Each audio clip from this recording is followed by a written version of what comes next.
It began, as so many sorrows do, with the rain. Not a gentle spring shower that whispers of new life, but a violent, angry downpour that hammered the city, turning streets into dark, rushing rivers. Thunder rattled the bones of the sky. For a year since her husband Daniel's death, Rita had lived in a world of sterile silence, a silence that the storm outside her black Range Rover only seemed to amplify. The mansion waited for her. A pristine white tomb filled with expensive furniture and the ghost of a life that had ended too soon. Her driver, Emmanuel, navigated the flooded streets with a tense grip on the wheel. "Madam, this traffic is a nightmare. We could be here for hours." Rita didn't answer. She stared out at the chaos, at the blurred figures of people running for cover, their faces lost in the deluge. Her own face, reflected in the rain-streaked glass, was a mask of cold, polished grief. Then, through the rhythmic sweep of the wipers, she saw them. On a narrow traffic island, a boy stood impossibly still amidst the storm. He couldn't have been more than 12 or 13, thin as a reed, his clothes plastered to his skin. In his arms he held two infants, one tucked under each arm like loaves of bread.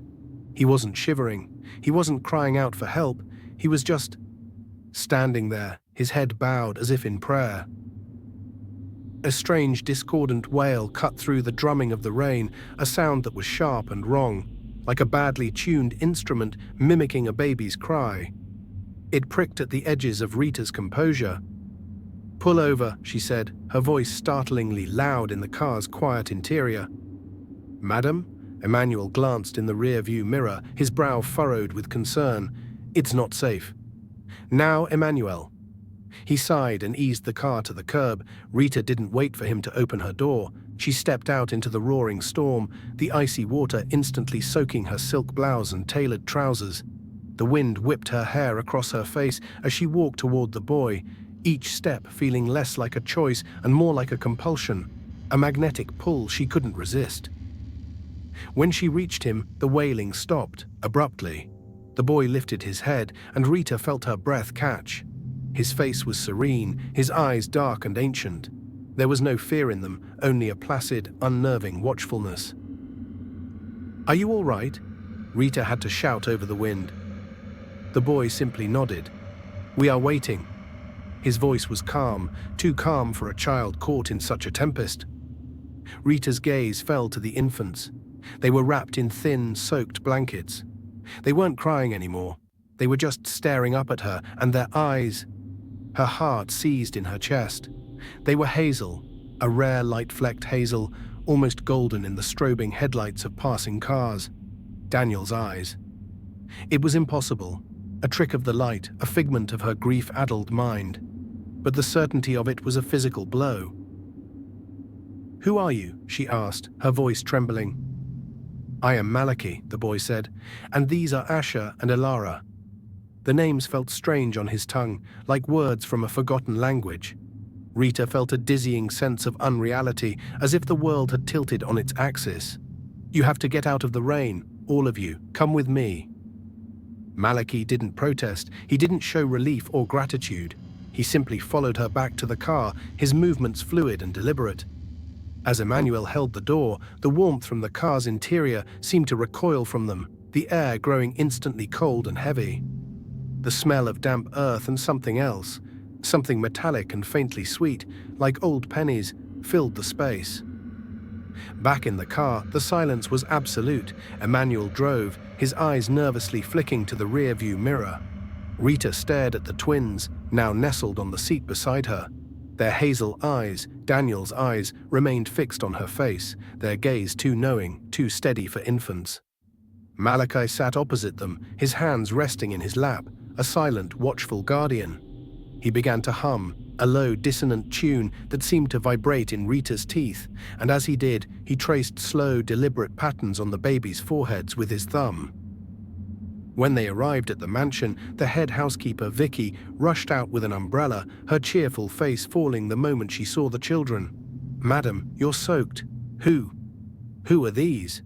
"They'll be staying with us," Rita said, the words feeling alien in her own mouth.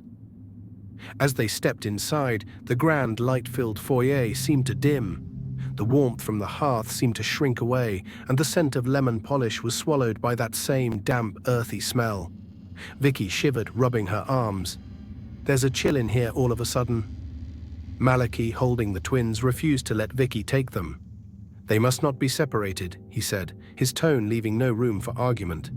He followed Rita into the living room and settled the babies on a plush armchair where they sat upright without support, their identical hazel eyes scanning the room. They didn't cry or fuss, they just watched. The vast, echoing silence of the mansion had been replaced by a new kind of quiet, a heavy, listening quiet, as if the house itself was holding its breath.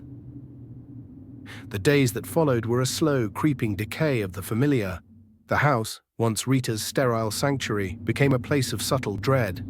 Cold spots bloomed in the hallways, so frigid they raised goosebumps on her skin. She would hear whispers that sounded like rustling leaves, only to find the room empty. Fleeting shadows danced in the corners of her vision, gone when she turned to look. The children were the epicenter of this wrongness. Asha and Elara remained unnaturally silent. They never cried for food or comfort. They simply watched, their unnerving hazel eyes following Rita from room to room. Sometimes she would find them in odd places, standing perfectly still and shoulder to shoulder in a dark corridor, facing a blank wall, as if observing something she couldn't see. They didn't play with the expensive toys Rita bought them. Instead, Rita once walked in to see a collection of silver spoons hovering in the air between them, spinning in a slow, silent vortex before clattering to the floor the moment she entered. Malachi was their keeper. He fed them, bathed them, and sang his low, tuneless lullabies. He was polite and obedient to Rita, yet there was a chilling authority in his presence. One afternoon, Vicky came to Rita, her face pale and her hands trembling. "Madam, I must give my notice." "Vicky? What's wrong?" The housekeeper wrung her hands. "It's the boy, madam. Malachi. Last night I passed the nursery. The door was ajar. He was whispering to the babies." Her voice dropped. It wasn't English. It wasn't any language I've ever heard. It sounded like stones grinding together. And the babies, they were just staring at him, their eyes glowing. She shuddered violently. "I can't stay here. This house isn't right anymore." Vicky was gone by morning. Her fear was a contagion, and Rita felt it taking root in her own heart. She had to know the truth. The twins' eyes were not a coincidence. She called Dr. Abel, their family physician, a man who had known Daniel since he was a boy. "I need a DNA test, doctor," she said, her voice tight. "For 2 infants. I need to compare them to Daniel's records." There was a long pause on the other end of the line. "Rita, are you sure you want to do this?" "I'm sure." Dr. Abel came the next day. He was a jovial man, but his smile was strained as he took the swabs from the silent, watchful babies. Malachi stood by the entire time, his dark eyes missing nothing. 2 days later, the doctor called Rita to his office. He didn't meet her eyes as he slid a sealed envelope across his desk. "The results are in here," he said, his voice low. "Rita, be careful." He looked older, his face etched with a fear she had never seen before. He wouldn't say more. Back in the cold silence of her car, Rita tore open the envelope. Her hands shook as she read the report. It confirmed the impossible. Probability of paternity, 100%, not 99.9%. 100%, a statistical anomaly, a biological impossibility. It was as if the samples themselves were not of this world, a perfect, horrifying mimicry of Daniel's genetic code. That night, she broke the lock on the one room she hadn't touched since Daniel's death, his study. The air inside was stale, thick with dust and secrets. She searched his desk, his files, looking for anything. A letter, a photo, a clue.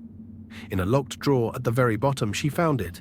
Not love letters, but a collection of leather-bound journals. She opened the first one. Daniel's familiar handwriting filled the pages, but the words were a descent into madness. They were filled with strange, spidery symbols, detailed notes on rituals and incantations. And then she saw the name, repeated over and over like a prayer to a dark god. "Mara demands a vessel." One entry read, "A strong one, to bear the fruit of our pact. The first is weak, but she will suffice to open the gate. Another entry, dated a few months before his death, chilled her to the bone. The children are the anchors. They will need a new home, a new guardian. Mara is pleased with my choice. She is strong, isolated, perfect. She will nurture them. She will become the new gate. Rita dropped the journal as if it had burned her. This wasn't about infidelity. This was something far older, far more sinister. Daniel hadn't cheated on her. He had sacrificed her. The knock on the door came 2 days later. It was Daniel's older brother, Victor. Rita had expected him to come eventually, armed with lawyers and greed. But the man who stood on her doorstep was not the arrogant corporate shark she knew. His expensive suit was rumpled, his face was ashen, and his eyes were wide with a terror that mirrored her own. "I had to come," he said, pushing past her into the foyer. "I heard you found them." "Victor, what is going on?" Rita demanded, her voice shaking. He ran a hand through his hair, his gaze darting around the cavernous room as if expecting something to leap from the shadows. "Our family's wealth. It's not clean, Rita. It never has been. Our great-grandfather made a pact. Protection, influence, money, in exchange for service. There are rules, lines you don't cross." He lowered his voice to a desperate whisper. "Daniel, he got greedy. He was impatient. He went outside the family, made his own pact with something old and hungry, something called Mara." Rita felt the blood drain from her face. "The children." "They're not his children," Victor hissed, grabbing her arms. "Not human children, anyway. They're the price. They're a doorway. You have to get them out of this house, Rita, before it's too late, before they take root." But it was already too late. As Victor spoke, Malachi appeared at the top of the grand staircase, the silent twins flanking him. He looked down at them, a slow, cold smile spreading across his face. "He is right," Malachi said, his voice echoing with an unnatural resonance that was not a child's. "It is too late." That evening, after a terrified Victor had fled, Rita confronted Malachi in the living room. She held up Daniel's journal. "What is this? What are you?" The boy's placid mask finally dropped. The being looking out of his eyes was ancient, cold, and utterly devoid of humanity. Daniel was a promising student, it said through Malachi's mouth, the voice a layered chorus of whispers. He promised Mara a new, stronger home, a better vessel than the first, who was consumed after opening the gate. "Their mother," Rita whispered in horror. "She served her purpose," the entity replied with chilling indifference. "These," it gestured to Asha and Elara, who watched from the armchair, their hazel eyes glowing faintly in the dim light, "are the anchors. They hold the gate open, and you, Rita, you are the soil in which we will plant our roots." It smiled that terrible cold smile again. "We have been testing you, your strength, your isolation, your grief. You are the perfect host. You will nurture us. You will become our mother. You will become the new gate." The house died that night. The power cut out, plunging the mansion into an impenetrable darkness. The security systems went offline. The phones were dead. When Rita tried the front door, she found it sealed shut, as if welded to its frame. She was a prisoner. The whispers were no longer fleeting. They were constant, a sibilant chorus slithering from the walls, calling her name. Mother, host, gate. The faces of the twins appeared in every reflective surface. The darkened screen of the television, the polished silver, the black mirrors of the windows. She barricaded herself in Daniel's study, the journals her only weapon. She read feverishly, her mind racing, searching for a weakness, a loophole, an escape. The entity, Mara, was a being of shadow and pacts, bound by rules and names. Its power was tied to the anchors, the twins, and the host.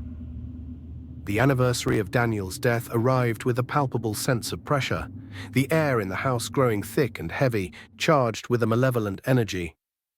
This was the night the ritual would be complete. She heard them coming, the soft, deliberate footsteps of Malachi and the silent, dragging steps of the twins. The study door, thick oak, began to splinter and crack from the outside. Rita scrambled back, her heart hammering against her ribs. She clutched a heavy silver letter opener, a pathetic defense against the supernatural. From Daniel's frantic scrawls, she had found one desperate last-ditch entry. A pact can be refused. The vessel must accept. The name must be rejected. The anchor must be severed from the source. The door burst inwards. They stood in the doorway, their forms wavering and distorting in the gloom. Malachi's body was elongated, his limbs thin and insect-like. The twins were no longer babies, but small, hunched figures made of shifting shadow, their glowing hazel eyes burning holes in the darkness. "It is time, Mother." The chorus of whispers emanated from all three of them at once. They advanced into the room. Rita's mind screamed. This was a battle of will, not of flesh. She had to reject the pact. "I am not your mother," she screamed, her voice raw with terror and defiance. The figures recoiled slightly, a shriek of fury echoing through the house. "My name is Rita," she yelled, focusing all her will, all her identity into the words. "And you have no claim on me." She remembered the final piece from the journal: sever the anchor from the source. The source was Daniel, his pact, his betrayal. She lunged forward, not at the monstrous children, but at the large framed portrait of Daniel that hung over the fireplace. The smiling, handsome man with the hazel eyes. "I reject your gift," she shrieked, plunging the silver letter opener into the canvas, right through Daniel's smiling face. "I sever your pact. I close your gate." A deafening roar of pure rage and pain tore through the mansion.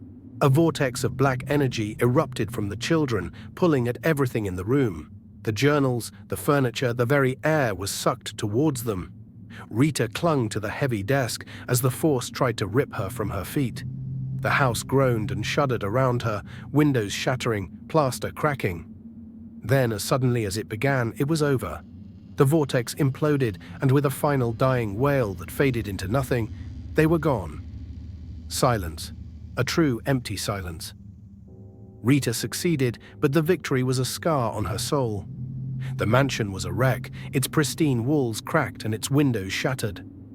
She was left psychically and emotionally broken, forever haunted by the whispers and the memory of those glowing hazel eyes. Months later, her lawyer came to visit, bringing papers to sign for the repairs. The house was quiet again, but it was a dead quiet, the heavy silence of a tomb. Rita greeted him at the door. She was calm, impeccably dressed, her hair perfectly styled. A serene, gentle smile played on her lips. "It's good to see you," she said, her voice a soft, welcoming melody. "I've finally found peace. The silence is a comfort now." The lawyer smiled, relieved to see her looking so well after everything she had been through.